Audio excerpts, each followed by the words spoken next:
I love the image and symbolism of Ganesha that you used on your blog to highlight the qualities that entrepreneurs and venture capitalists need. I understand that Ganesha symbolizes prosperity and success in the world. Would you comment on what women entrepreneurs need in particular when sourcing venture capital of those qualities, and also then what venture capitalists need no matter what gender in regards to women entrepreneurs and startups? Oh wow, I wish I had that posted in front of me. So the first thing that really came to mind, and I think all of those qualities are important.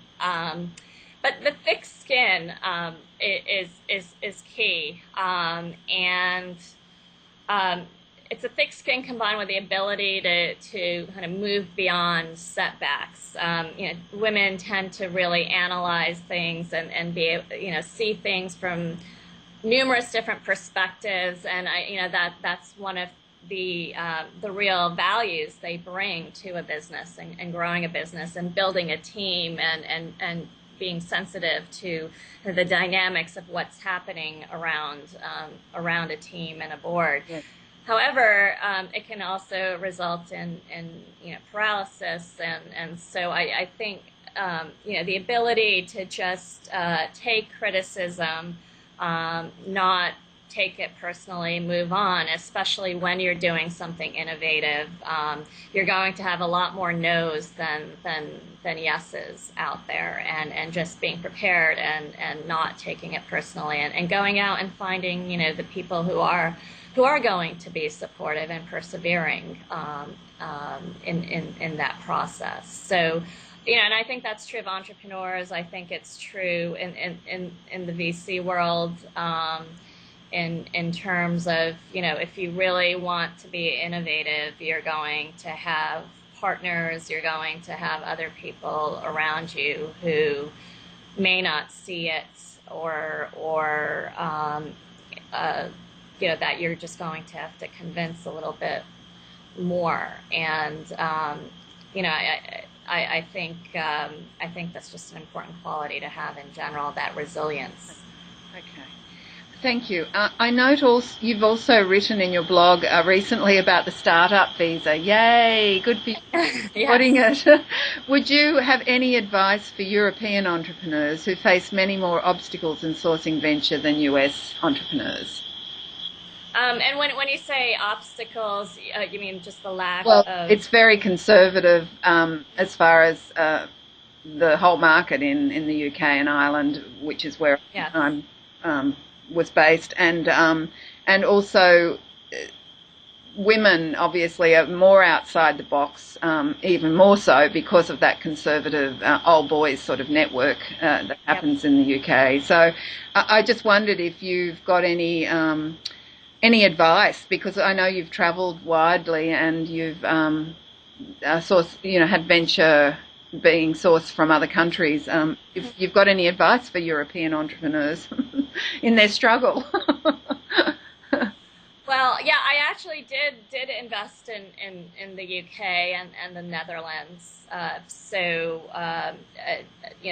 Do understand kind of the lack of especially early stage funding. Yes. In Europe. Luckily, I think that's starting to change. I mean, you have Danny Reimer with Index Ventures, who started a seed fund along the lines of some of the funds we've seen in the U.S. But I think the bootstrapping becomes even more important when there are less funds that will invest at the early stage. So it's about being resourceful as an entrepreneur, and this is happening here too. But you just really need to figure out a way to get your business some customers, maybe without and some traction without getting some external funding. I mean, there's startups here, and I don't know what the government funding scenario for startups there is, but there's some that have technical products that can access grants, et cetera, and help use that to bootstrap. Yeah. And then it's really going out and networking and finding who the funders are. I think, you have